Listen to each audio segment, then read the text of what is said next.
Well, good morning, everyone.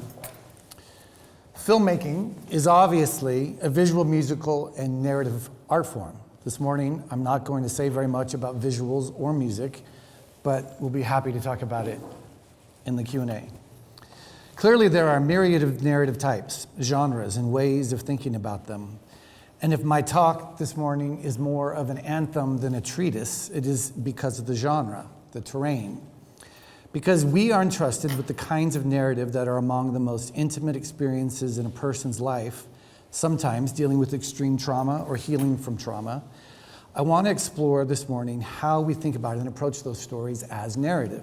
I want to try and contribute to this investigation of how epistemologies of narrative function in relation to sacred texts and how it comes from my own methodological observations developed over several decades about people who are the sacred texts I read in order to bear witness.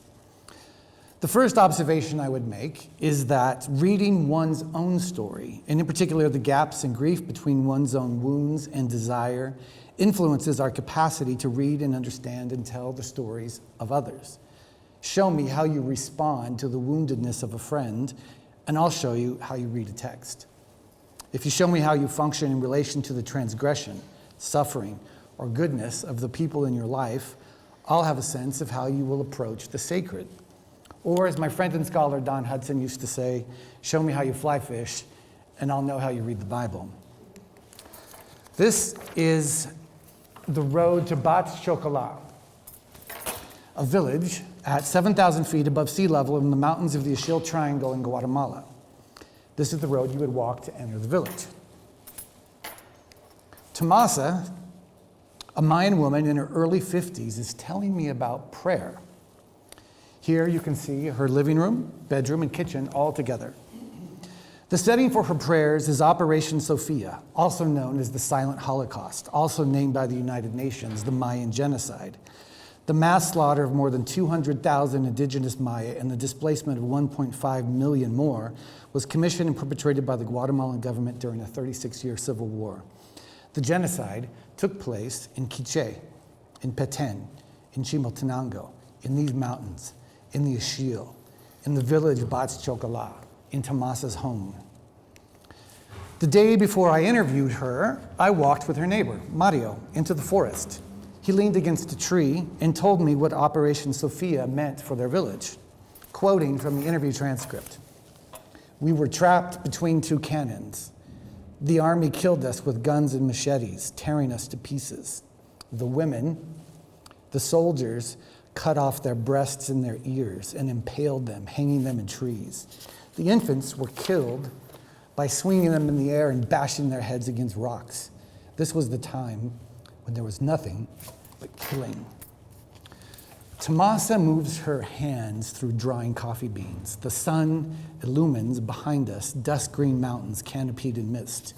Here are excerpts from our May 2008 interview. "On Monday at 4 p.m., my daughters were working in the fields when the plane flew overhead. Boom, las bombonas. The bombs fell.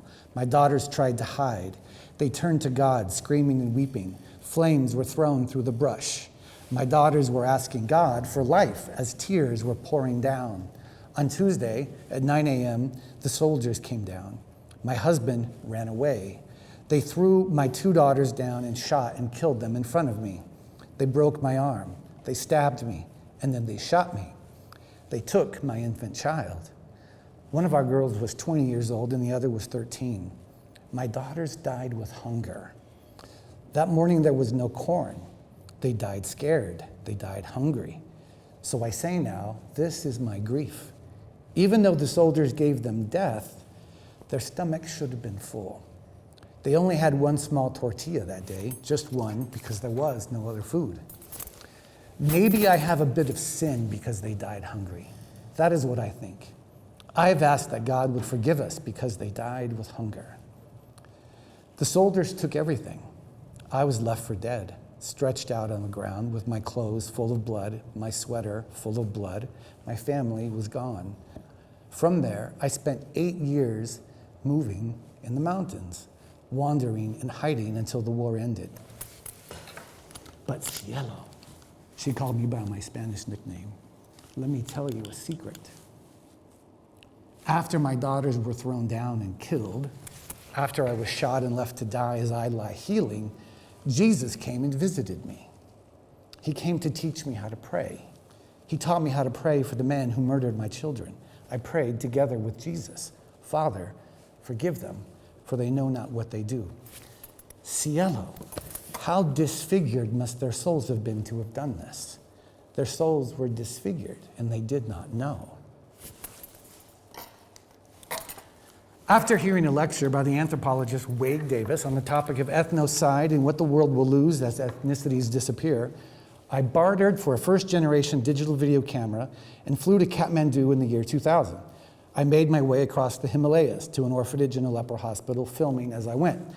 I then traveled to refugee camps in northern Uganda to film indigenous forms of Christian worship.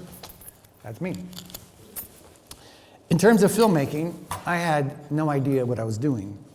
But I believe that if one jumped from a sufficiently high enough vantage point, with a certain kind of effort, one might learn to fly on the way down. My task as a documentary filmmaker is dilation, dilatatio cordis, a swelling of the heart, which is to vocationally open myself to a presence, a person, a story, and begin to read. This is not a metaphor. It is a methodology and an orientation, one that connects us to the ways in which a person whose story we are telling may or may not yet be at risk for what or who they love. Because without risk, there is no story, or only a weak one anyway, and we don't often get hired to tell those sorts. The derivatives trader Nassim Taleb said, "Studying courage in textbooks doesn't make you any more courageous than eating cow meat makes you bovine. How much you truly believe in something can be manifested only through what you're willing to risk for it. What matters isn't what a person has or doesn't have, it is what he or she is afraid of losing." Functionally, in a narrative, risk clarifies the motives and direction of a story, as a character seeks to overcome constraints in response to desire. Now, desire may be a creator or a destroyer. Desire is also dangerous, in part because it lives in human communities that are made communities through the necessary fashioning of roles, decorum, mores, and the like. These are the things that might seek to suppress or control desire, or, in a more charitable view, perhaps place desire against the deeper claims of a community's sustainability. One word for this is security.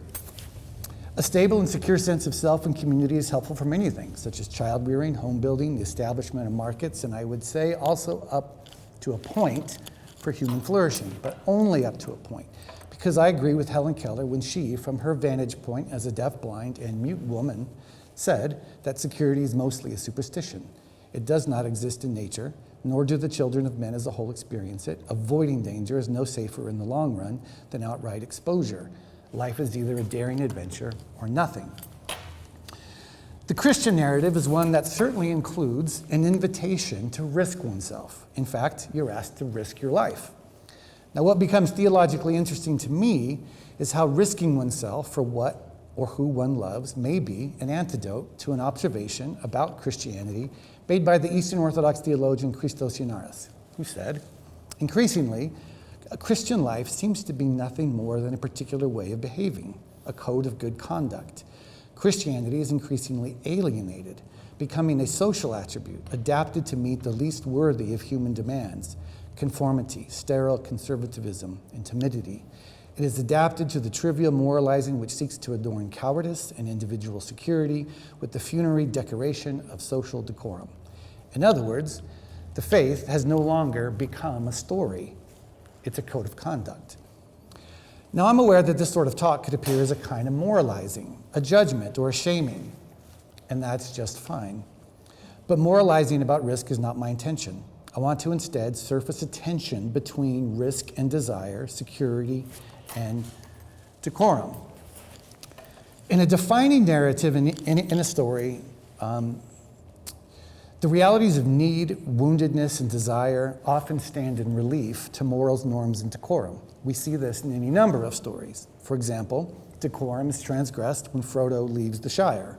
Morals are held in tension when Father Mendoza, in the film The Mission, fights to defend the Guarani.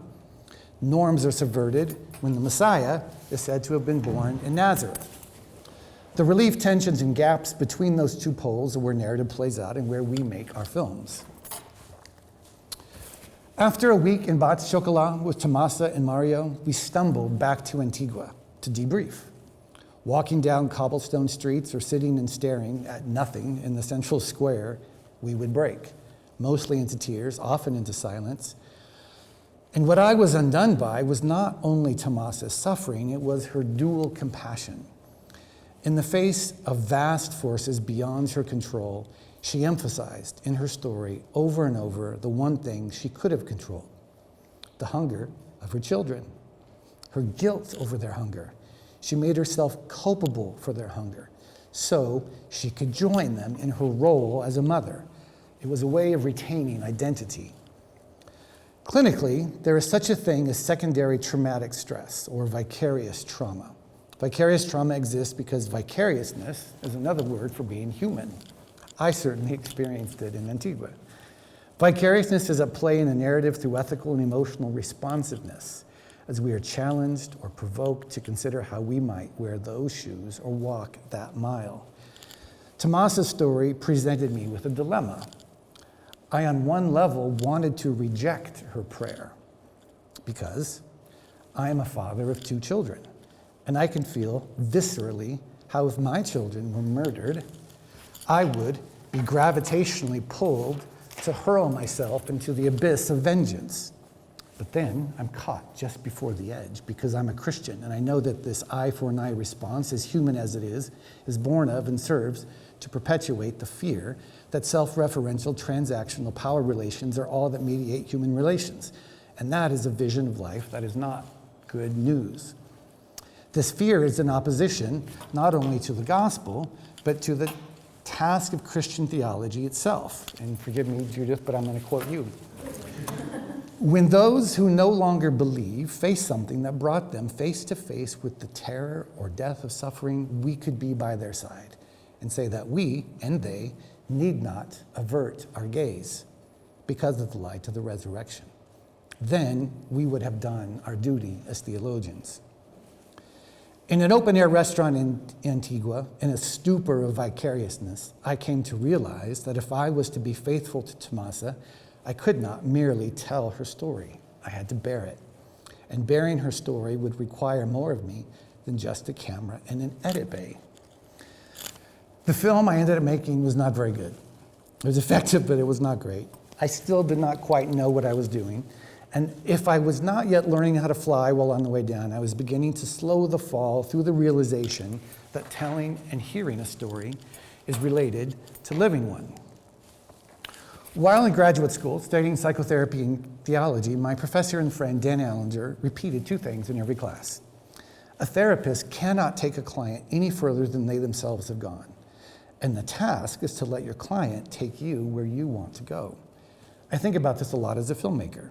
My capacity to faithfully bear witness to these sorts of stories requires both the work of investigating my own story as well as having navigationally a direction in the telling, an end toward which a story might move. I think the same holds true for reading sacred texts and literature. Examining one's own life makes one a better reader. It also gives one a range of choices as the interpretive biases one might employ in the reading are made explicit. We edited a film with the end in mind, and because these are stories of a person's actual life, how I might think about constructing the end of the story is influenced by my own capacity to enter into their desired end in the telling of their story. Or in the case of stories of trauma, also their grief. Sometimes these things are explicit, and sometimes they are made present in other ways. I remember when my sister was killed.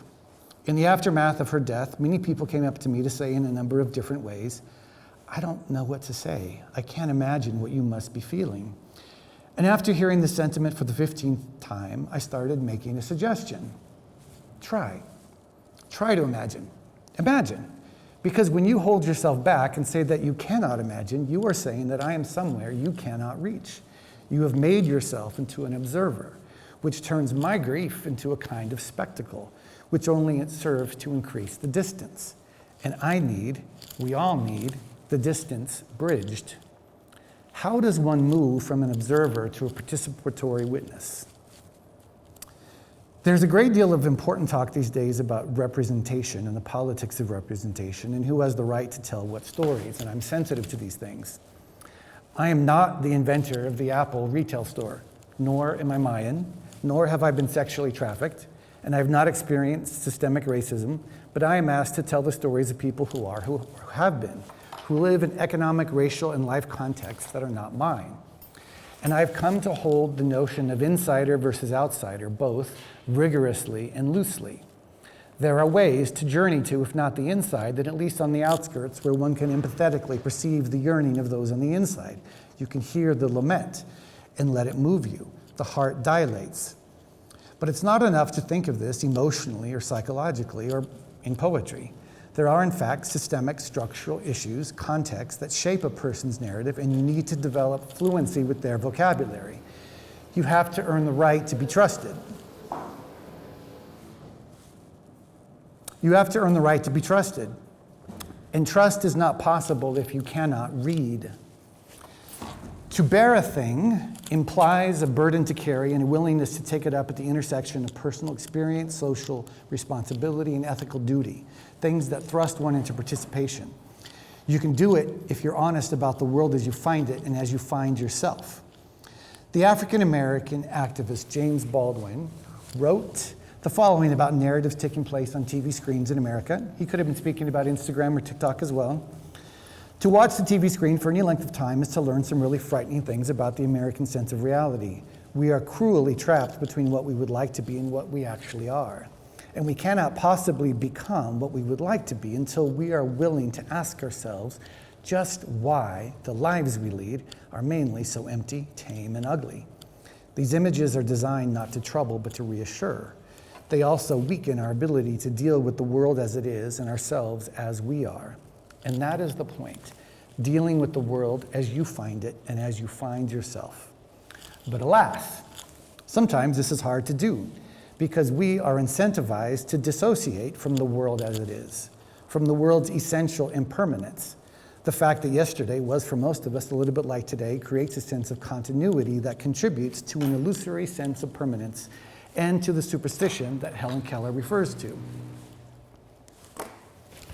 And the degree to which we live into this continuity by thinking of ourselves as the only protagonists of the only story that matters, our own, is the degree to which a story inevitably turns boring. One can see from miles away where it is going. Stories that leave you on the edge of your seat as a reader or a teller, stories that leave you undone at the end, are usually those where you find yourself reading or watching from a position of risk, which is to say, from a position of care. Jean-Louis Chrétien, in his book Spacious Joy, wrote, "What I experience as narrow, triggering dread and even stupor is precisely that I cannot grasp or embrace more than a tiny part of the immensity of memory and spirit that I myself am, or that is in me. The conscious gaze of my mind is as though lost in the open stretch that extends beyond it. My own capaciousness frightens me because it is largely unknown to me." Chrétien is saying, I think, that we need others to read us. Without the aid of mirrors, we physically cannot see ourselves past our own forward-facing peripheral vision. We cannot hear our voices as others hear us. And in those inevitable moments of loss or crisis, of failure in our story, we often forget who we are until the beloved reminds us. We take this point very seriously in our film company. As a director, I may serve as a conductor or co-conductor, but the work is always choral. We allow our story subjects to influence the film throughout the entire process. We know the finished story will not be something that they will, or even would, have created for themselves, because this is our reading of them. We have an editorial and artistic point of view and we take risks. But how we invite people into the constructive process means that these stories and films are co-authored. They're made in a community. Last fall, we screened our At the Threshold theologian films in a beautiful theater in St. Andrews. Afterwards, during the Q&A, a St. Andrews professor, who will go unnamed, asked if we were interested at all in truth. What a wonderful and provocative question. One I assumed had professional backstory in the analytic versus continental discourse. But also, I wondered if he, as an analytic philosopher, was perhaps in some way troubled that our films did not require intellectual or theological assent in order to be moved by them. My answer to his question in the Q&A panel was not very good. I'll do better here because I've thought a little bit more about it. Here are 3 truths of human situatedness. Number 1, right now, all of us are hurtling through the darkness of space at 67,000 miles an hour on a massive water rock circling an exploding hydrogen ball of light. And we all know how it's going to end. NASA has given us the date. The year 1,000,000,2021 is, according to NASA, when the sun will effectively end Earth's oxygenated atmosphere. Number 2, during every second of your life, in fact, right now in this moment, there are 65 billion neutrinos that were created in the sun's nuclear core that pass through every centimeter of your skin. Number 3, John chapter 1, verse 5. The light shines in the darkness, and the darkness has not comprehended, subdued, or vanquished it. Now, these 3 truths help me as I consider the question of whether or not I am interested in truth as it relates to biographical narrative. Light, as a metaphor for truth, is both particle and wave and can behave like a fluid as it ripples and spirals. Light can be thought of as fluid, and so does the truth of biological narrative. Acknowledging truth's narrative fluidity is to acknowledge that we re-narrate our lives as the coherence and meaning of our story stretches and flows across the beginning of desire and the inevitability of death. And that does not mean that we should not be precise about how this works. The narratives I'm involved with, however, do not immediately present themselves as evidentiary arguments. But why is it, when they are shared with a dilated heart, with authenticity, the question of truth seems to take care of itself? And so, when this professor asked this question about truth, I immediately in my mind saw faces, and I remembered stories. Henry lives outside of Tororo in eastern Uganda, in a village with the highest incidences of malaria transmission in the world. His father has just died of malaria because they didn't have $2 for medicine. He went bankrupt, selling the few chickens he had to pay for the funeral. After the grieving, his young son contracted malaria. Henry took him to the regional clinic, but Uganda is a poor country. Government stockouts of medicine were in play, meaning there was no treatment. Henry could not afford to hire a vehicle to drive the dead body of a son home, so he put him on a bike and pushed him home. People berated him on the road because they did not want to see the dead body of a child. A young woman, who I will not name, living in the Philippines, was asked to babysit the child of a wealthy man. She entered his home thinking to work and be paid for an evening of childcare. Instead, he chained her in his basement and turned her into a sexual slave for more than a year. In the village of Nueva Esperanza in Nicaragua, Ludmila's daughter grew ill. As landless campesinos, they were on the verge of starvation. Her child would scream with hunger each night. She couldn't bear it. She had a decision to make, to buy her daughter a few tortillas or medicine. She bought food. Her child died.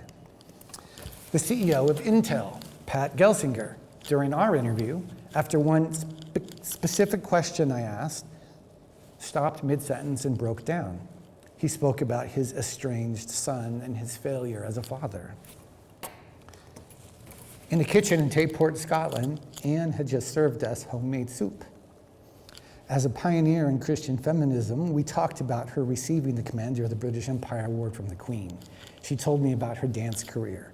I asked her, did Christ rise from the dead?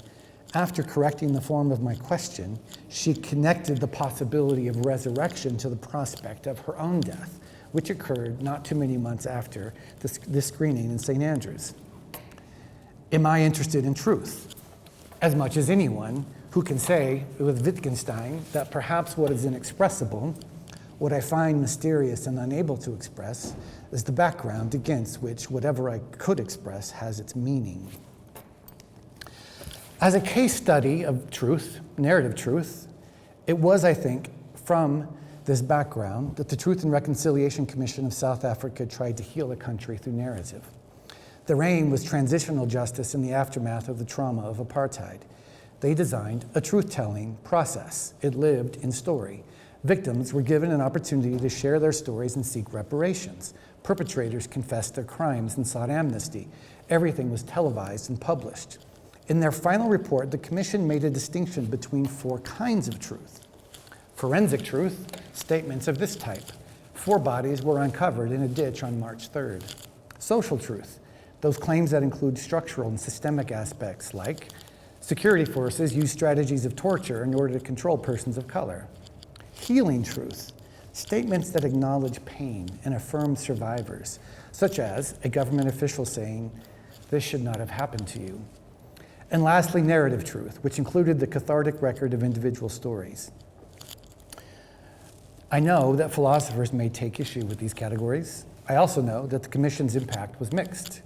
But there were many positive outcomes, and the commission became a model for other countries seeking transitional justice, including in Chile, Argentina, Sierra Leone, and Guatemala in the aftermath of their genocide.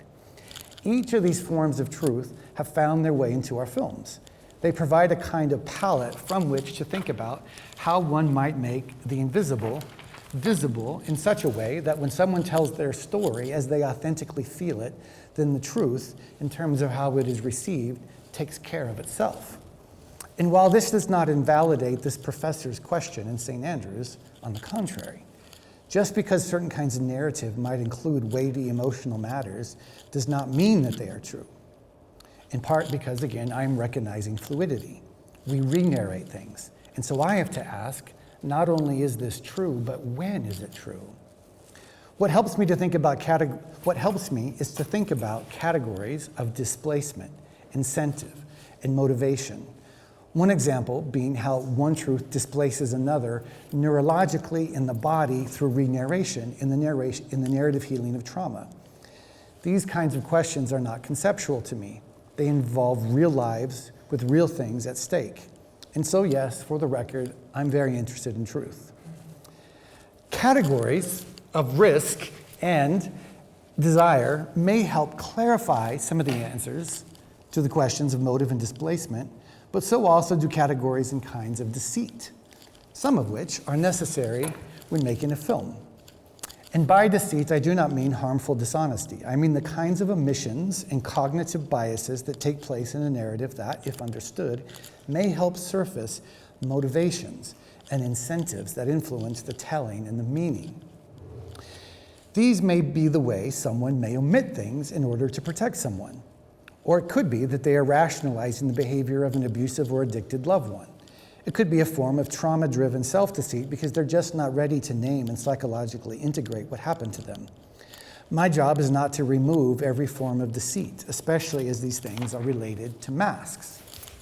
Of course, everyone knows about masks because we all wear them. A mask corresponds to a role that is employed by a character. We all have roles and characters.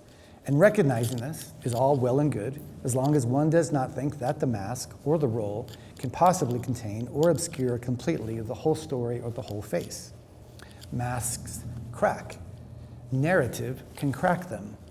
And the kind of truth that a mask or role cannot contain, like light, precisely because it is fluid, will find its way through. I cannot tell you how many times in interviews of every sort in 25 countries, from African kings to housewives to CEOs to former convicts and even to a few theologians, a person will find themselves saying things that they did not intend. Things that perhaps previously were kept for good reasons behind a mask or a role. This creates a revelatory moment, not only for the story subject, but also quite obviously for the audience, whose heart may also swell or grieve or ache as the case may be. I think this happens because of listening. Ultimately, the stakes for me are revealed not in the telling, but in the listening. It was January 2000. I was in Ecumenical, a northern Ugandan refugee camp filled with Dinka, Nuer, and Acholi people fleeing from both the civil war raging in South Sudan, as well as from the atrocities committed by Joseph Kony, the leader of the Lord's Resistance Army. I was there because I wanted to film indigenous forms of Christian worship. And by that, I do not mean How Great Thou Art, sung in Swahili with ties on and infused into organs. I mean local, and in this case, tribal forms of worship, with dungus and ululations. This is a screenshot from the first film I ever made. That's a church there in the background. The rebel army burned that church down the next day. I sat with children who were forced by the LRA at gunpoint to machete their parents to death, after which they were turned into child soldiers. All I could do was listen. And one Sunday, I was invited to speak to several hundred Sudanese refugees at their church, a long and low hut in the bush. I wasn't sure what to say, so I told them the truth. Many of you, while I've been here, have come up to me to ask, what have I come to bring you? Have I come to bring you medicine or money or books? The truth is, I've brought you nothing. In fact, I've only come to listen and to take from you. I've come to listen and take your story, because I believe that what you have to offer the world in which I live, if they would listen, may be more valuable than what I could possibly offer you, because of your story of faith unfolding in the aftermath of a war that has killed 2 million of your brothers and sisters. I do not know what it means when people say that they want to give voice to the voiceless. I do not believe that it is our power to give others a voice. They have one. But one might be able to create a listening, a context for listening. Some practice listening as a passive, transactional stop on the way to more speaking. But listening is not just a receptacle for speaking, it is the clearing for speaking. It gives speaking. I think we are missing something essential in our exploration of narrative if we only think and talk about the speaking. Listening is where the possibility of a narrative is made flesh. Mere speaking is not powerful enough to give possibility substance. Jean-Louis Chrétien wrote in The Call and Response, "We speak only because we feel called to say something by what has claimed us. Who has not known the experience of being brought to consider more carefully a situation in light of one's inability to adequately respond to it with one's words? Experiencing the powerlessness of our own words to exhaust what solicits them, we learn what it means to be the kind of beings who are exposed to the excess of things. Being a documentary filmmaker of the kind I am is to be exposed to excess. We were certainly exposed to excess yesterday at Yad Vashem. But in reality, we are also exposed when we listen to one another at depth. We all know, I need to go back. We all know about the kinds of stories that use predictable plot devices, music cues, and marketing budgets to tell the audience what to feel and to think. They are forms of propaganda. Methodologically, I'm interested in stories that manifest narrative gaps that require you, the listener, to bridge with the fluidity of your own story. This is not to tell you what to think or get you to agree to an argument, because if a story is only coming to an obvious moral point, then the story has gripped neither the teller nor the hearer. And the gripping happens in the gaps, if one is willing to not hold back and to enter them. Kafka speaks to this when he says, "You can't hold yourself back from the sufferings of the world. That is something you are free to do, and it accords with your nature. But perhaps this very holding back is the one suffering you could avoid." And look, holding oneself back, it sort of works in a lot of contexts, especially in professional and ecclesial ones. But if you hold back in your work, art, reading, your loving, then do not expect to find the Holy of Holies, because that shrine is with the hungry, the naked, with Tomasa, the children of Uganda, your abused or lonely neighbor, maybe even in the corner of your own heart, pulsing with light, because a wound gives off its own light, surgeons say. If all the lamps in the house were turned out, you could dress the wound by what shines from it. And I would add, you can also read from the shining. As Tomasa did, as she, in a state of theoria, could read the hearts of murderers with the compassion of Christ and a love that may yet make all things new.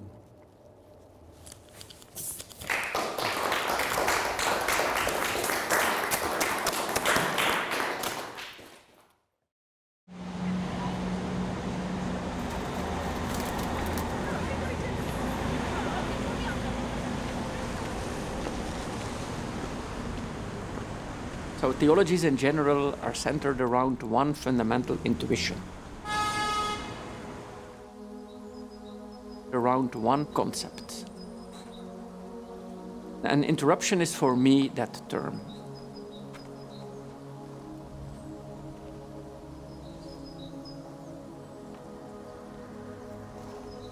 It's a theological category to think about the way in which God reveals God's self today. That main insight has helped me to rediscover the rationality of Christian faith itself. Because once you see how the Christian narrative in one way or another always deals with the encounter with the other, and once you see how God reveals God's self through such encounters, then theology of interruption is the outcome of that.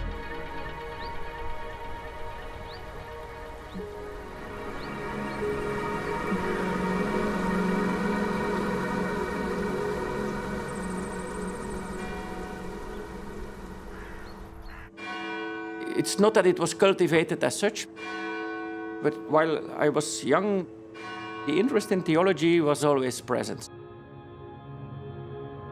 The Roman Catholic Church was everywhere, Catholic youth movements, Catholic schools. We lived in a Catholic bubble, while at the same time that bubble started to disintegrate. When I was a child, this was my parish church. This was the women's side. On the men's side, when we were small kids, we sat at this side, and then when we got bigger, we had to move to that side. But the Catholic population has diminished an awful lot, and this church has turned into a museum, one could say. We still have remnants of a glorious past. But today, the fact that these churches change in function is also very emblematic of the evolution of secularization. And in this context, I have been doing theology, and you could say my theology is precisely addressing this question. How could Christianity, as a kind of resource for meaning, function in a context of detraditionalization, individualization, and pluralization?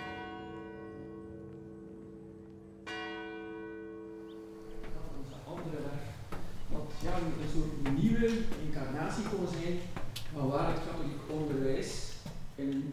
So detraditionalization goes together with individualization. Meaning, if your tradition or the traditions of old are no longer determining your identity, you will have to make more choices.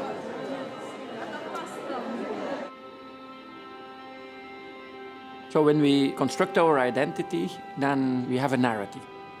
Another way to say who you are. Nee, want ik zag het. Ik kwam eigenlijk... Ideologies are also narratives.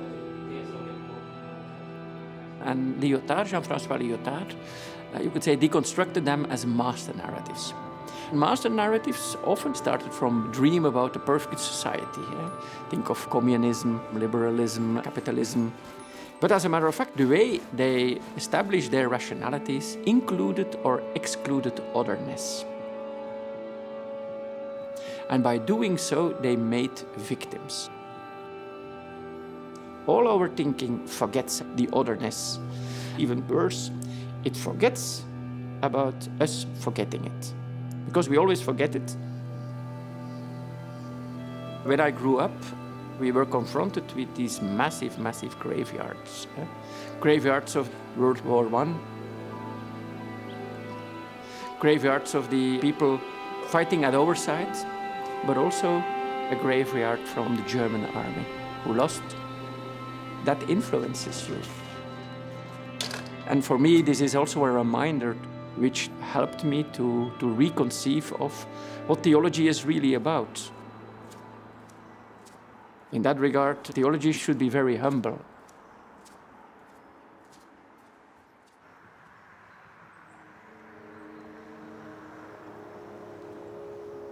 Maybe it's strange that I'm saying so, but theology has no rationality of itself. It always and always again rediscovers its own rationality in the dialogue with the rationalities of the time, using the rationalities of the time to develop its own rationality. It's not so that the theological rationality can be reduced to the rationality of the time. No, it's the other way around. You could say it uses the rationality of the time to reconfigure its own rationality. And if traditions are no longer self-evident, that kind of dialogue, not despite the differences, but from within the differences, we can find a new kind of commonality.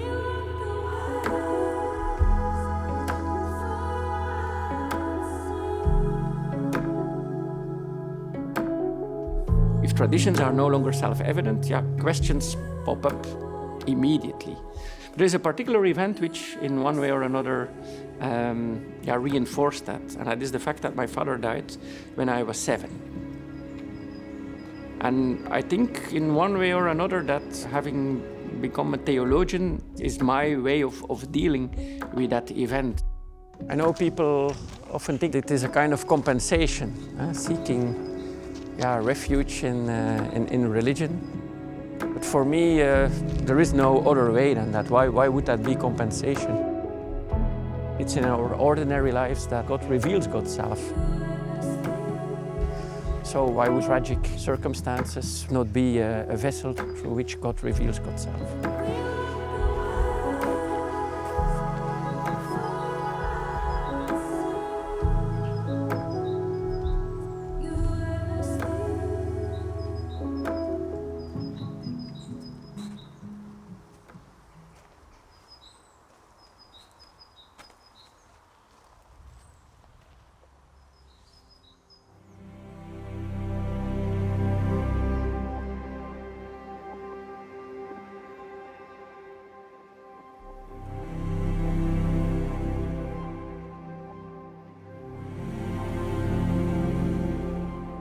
And as a matter of fact, the gospel narrative itself also reveals itself as an interrupted narrative.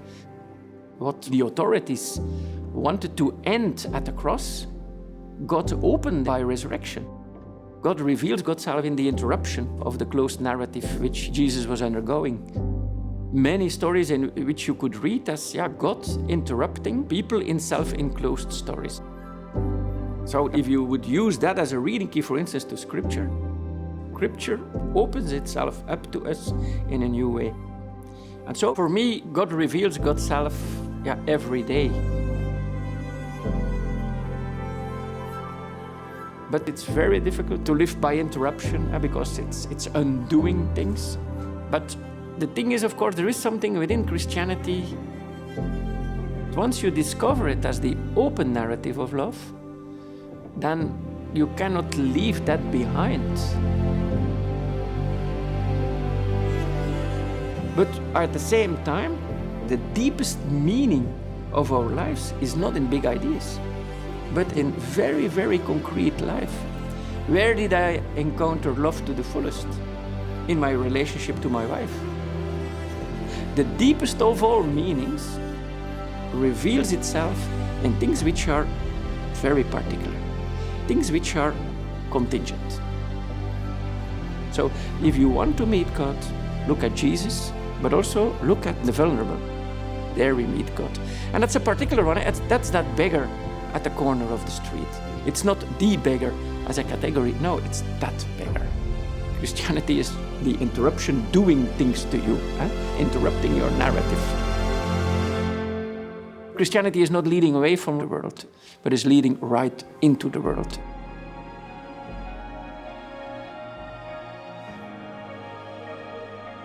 In the New Testament, the perspective on God as interrupter is radicalized.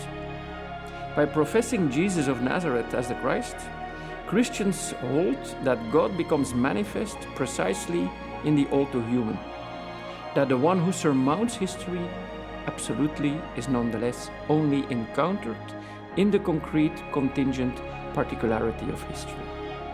Moreover, whenever this narrative tends to close itself, it is itself interrupted, broken open, precisely by the same God who prevents the Christian narrative from closing itself.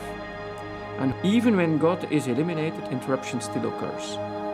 Belief in the resurrection is the sharpest expression of this. When narratives are forced shut, even unto death, God nevertheless still breaks them open.